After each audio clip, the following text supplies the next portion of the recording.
Attends, je te prends en photo.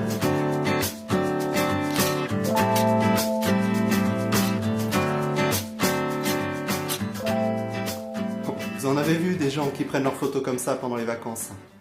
Évidemment, c'est pas la meilleure position pour avoir des photos bien nettes, notamment si on prend ces photos en intérieur avec des vitesses un petit peu basses, ce qui risque d'entraîner un flou de bouger. Bonjour, c'est Yannick de progressenphoto.com. Donc aujourd'hui, je vais vous expliquer comment bien tenir votre appareil photo pour avoir des photos bien nettes, même quand les conditions de lumière sont un petit peu limites, et puis pour être plus beau quand on prend sa photo. C'est quand même mieux comme ça que comme ça fait un peu moins touriste. Alors, la première chose à faire, déjà, vous avez la dragonne, donc soit vous la mettez autour de votre cou, ce qui évitera déjà l'appareil de tomber,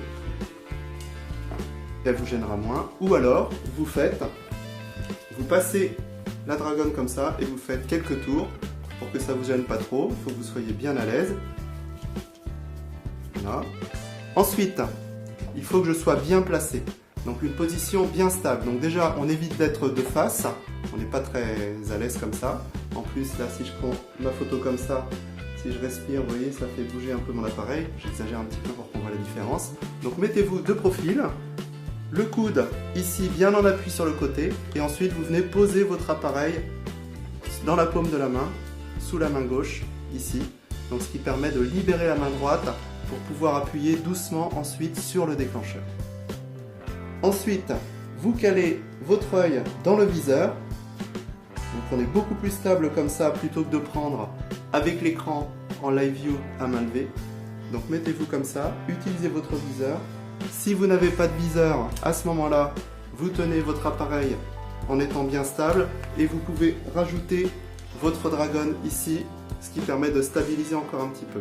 Donc vous réglez la longueur de façon à ce qu'on soit bien à l'aise et qu'on sente qu'il y ait de la tension dans la lanière. Voilà. Donc revenons plutôt à la visée avec le viseur.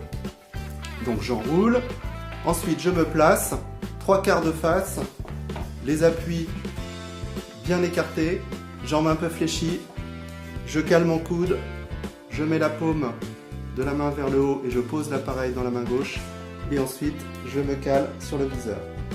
Vous avez vu que mes bras sont assez groupés, je laisse pas mes bras comme ça et encore moins comme ça parce que là je suis pas stable du tout et en plus on peut me bousculer. Donc bien stable, je ne respire plus et je prends ma photo.